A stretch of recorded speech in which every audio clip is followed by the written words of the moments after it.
রংপুরের বুক পেতে দিয়েছিল এই 18 কোটি জনগণের ভাগ্য নির্ধারণের জন্য। আজকে আমরা সেই সহিংসতাকে ভুলে দিয়ে যখন সঠিক পথে দিক নির্দেশনা পাচ্ছি, তাৎক্ষণিক সময় আমাদের জুলাই যোদ্ধা আমার সাথে যারা একসাথে ঢাকার রাজপথে যুদ্ধ করেছিল এই ফ্যাসিবাদের বিরুদ্ধে, তাদের উপরে আমি আসার পথে দেখলাম গোপালগঞ্জে অবরুদ্ধভাবে নৃশংসভাবে তাদের উপরে হামলা চালানো হচ্ছে।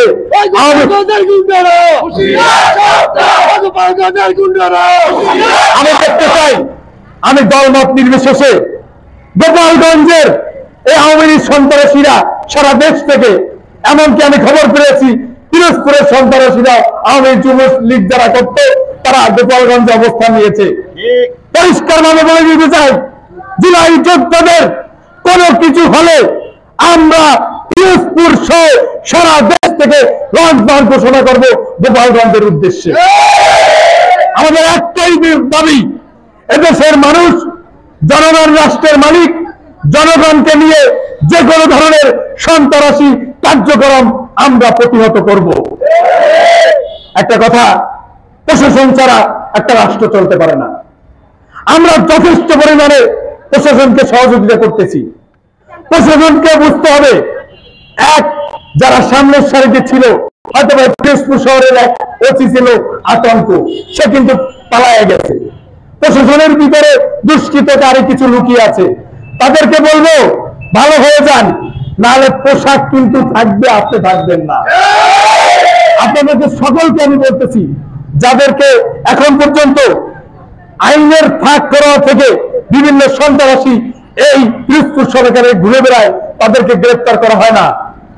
গণহত্যার সাথে যারা জড়িত ছিল, শেখ হাসিনার ফ্যাসিবাদকে বাঁচিয়ে রাখার জন্য যাদের এই কাঙ্ক্ষিত লক্ষ্যই ছিল বাংলাদেশকে অস্থিতিশীল করা, তাদের কোনোভাবে গ্রেফতার করা হচ্ছে না, তাদের কোনো বিচারের আওতাধীন হচ্ছে না। সরকারের কিছু দুরবস্থা আছে, মাঝে মাঝে সরকার দিয়ে অনেক কিছু চলে না। ইউনূস সাহেব অত্যন্ত ভালো লোক, তার চতুর্পাশে 24-এর গণঅভ্যুত্থানে সরাসরি যোদ্ধা ছিলাম, রাজপথে ছিলাম, যাদের বিন্দু পরিবারে ভূমিকা ছিল না, তারা এখন বড় বড় পদে বসে আছে। আমি সরকারি কর্মকর্তা কর্মচারীদের উদ্দেশ্যে বলবো, ভাই সুযোগ পেয়েছেন, এখন অন্তত আপনাদের সুযোগ এসেছে সঠিক পথে চলা। টাকা পয়সা অতিরিক্ত হলে কি হয়, বেনজির আহমেদ বিগত দিনে যারা পুলিশ কর্মকর্তা ছিল তাদের অবস্থা থেকে আপনাদের শিক্ষা নেওয়া উচিত। আমি আপনাদের কাছে হাত জোর রিকোয়েস্ট করব, এখনো ভালো হয়ে যান। ভালো হইতে আল্লাহ সুবহানাহু ওয়া তাআলা ছাড় দায়িত্ব ছেড়ে দেয় না। সাংবাদিকদের ভাইদের উদ্দেশ্যে বলবো, বস্তুনিষ্ঠ নিরপেক্ষ সংবাদ প্রচারের জন্য আহ্বান জানাচ্ছি। এখন আপনাদের সুযোগ, কোনো চাপ নাই, চাপ ছাড়াই আপনারা চলবেন সঠিক পথে। এই দুষ্কৃতকারীদের সঠিক আস্তানা আপনারা প্রশাসনকে সহযোগিতা করুন। সাংবাদিক হচ্ছে একটা দেশের, আমি মনে করবো একটা অংশ। যেমন এই 24-এর গণঅভ্যুত্থান, আজকে জুলাই, আমি আমার জীবন 1 বছর যে ফিরে পেয়েছি, এটা আমার জীবন বোনাস ছিল। আমি বাঁচবো কোনোভাবে ডিরেকশন ছিল না।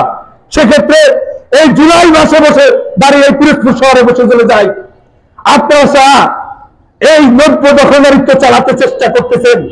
ইতিমধ্যে চাঁদাবাজ, এখনই মাছ বাজার দখল, এখনই বাস স্ট্যান্ড দখল, এখনই এই কুলি স্থান, টেম্পো স্থান, চাঁদাবাজের আস্তানা, চাঁদাবাজি নেওয়ার জন্য পড়ে আছেন। যে শ্রেণী মনে করতেছেন আমরা ক্ষমতায় এসে গিয়েছি, সেগুলো বালি,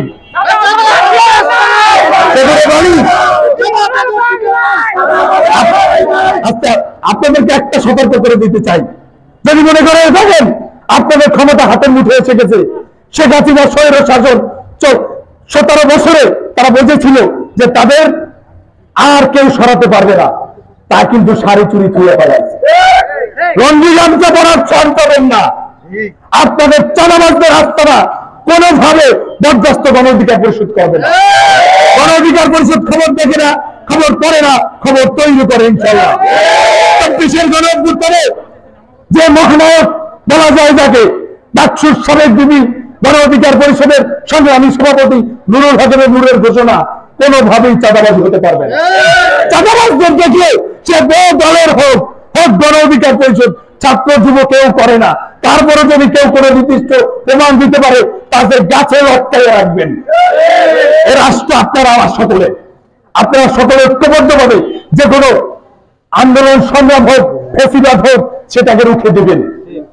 আমি পরিশেষে একটা কথা বলবো, গোপালগঞ্জের যে ধরনের এই নৃশংস হামলা হচ্ছে, আমাদের এই যে ছোট ভাই সাজ্জিদ, তারপরে হাসনাত, তারপরে নাহিদ, এরা আমাদের সহযোদ্ধা ছিল। হয়তো তারা তাদের বক্তব্যে স্বাধীন দেশ তো গণতন্ত্র, সে তার নিজের ব্যক্তিগত, সে বড় হয়েছে, তার নিজের সিদ্ধান্ত নেওয়ার নিজের এখতিয়ার আছে, সিদ্ধান্ত নিতেই পারে। তাই বলে গোপালগঞ্জে সে সভা সমাবেশ করতে যাবে, সন্ত্রাসীদের দ্বারা অবরুদ্ধ হবে, প্রশাসন কোনোভাবে অনেক ধরনের তাদের নীরবতা দেখতে পাচ্ছি। অনতিবিলম্বে প্রশাসনের উদ্যোতন কর্মকর্তাকে দৃষ্টি করছি, তাদেরকে যেভাবে সন্ধ্যার ভিতরে ঢাকা পৌঁছাতে হবে, না হলে কঠিন হুঁশিয়ারি দেবে, সারা দেশে অবরুদ্ধ করে দেওয়া হবে। আবারও ছাত্র জনতা ঘরে ফিরে যায়নি, ছাত্র জনতা রাজপথে আছে।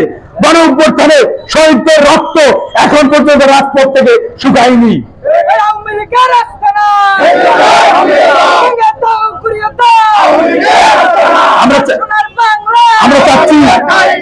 আমরা চাচ্ছি অবাধ, সুস্থ, নিরপেক্ষ নির্বাচন হবে, সময়ের দাবি মাত্র।